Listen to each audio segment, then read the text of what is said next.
Hey gang, Ronan here. As you can see in this game, we've got Alf Radagast playing the Tier 7 Sims. This is the B variant of the Sims. He's top tier, which is always really nice. So this is a Tier 7-6-5 match. He is in arguably a gunboat with torpedoes that can be effective, but that are very slow. But being top tier, I think we can expect good things. Now, this game is going to be one of the shorts that I use kind of in between the regular full-length videos because there's a whole lot of nothing that happens, and this game's only 10 minutes long. But I'm going to abbreviate even further.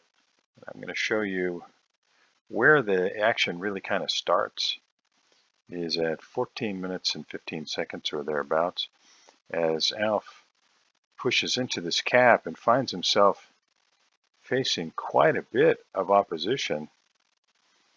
And these guns, being USDD guns, are really, really floaty.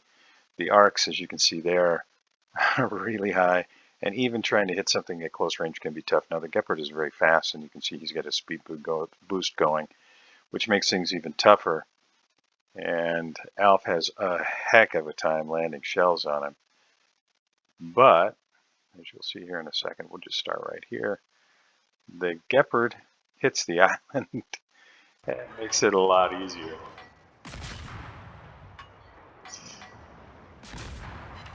And that's kill number one for 5,869 damage. Now, he immediately moves to the U-69, and you can see right there, he starts to fire, right? And sometimes that's all it takes. Torpedoes to starboard. Torpedoes dead ahead. As the U-69 continues to burn.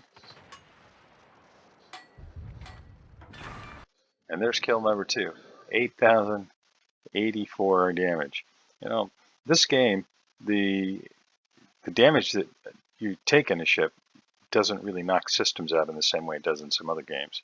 So the U-69 and before that, the Gepard, you know, their torpedo armament was still just as effective as when they started the game. So taking them out, critically important. And you know, we got 15 seconds left on the cap. You can see our hero. He is able to help secure the cap while keeping busy. And we're just going to speed forward here to,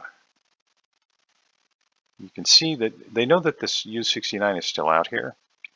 And Alf, he does something really great here. I mean, this is a random match, and talk about a team player. He's screening ahead of the Colorado to make sure the Colorado has some warning if those torpedoes from the submarine head his way. And you can see he's dropping depth charges here.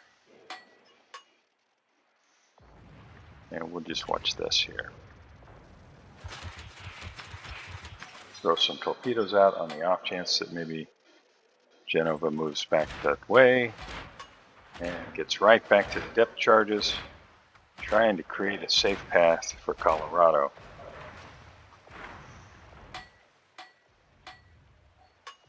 Doing some zigging. Hey, look at that. Land some, and he knows more or less right now. He knows right where the sub is. And the Colorado knows where the sub is. Alf tells him he's here and gets to work. See, this U-69 got his torps away, but Alf's putting the guns to work, starting to land some hits. Meanwhile, he's turning his ship to get back over the top of the U-69 to get the depth charges back in the game. Colorado drops some. He's going to speed boost. He does not want the U-69 to get another shot at the Colorado. He's guessing that the U-69 might have come this way, but if not, he's going to wiggle back and forth, and he does finish off the U-69.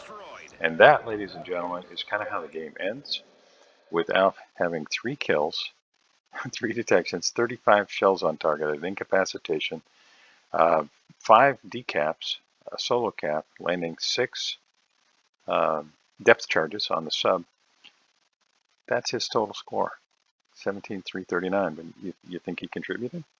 And that's, maybe a really extreme example, but my hat's off to Alf. He did a great job. He finished off 3 ships.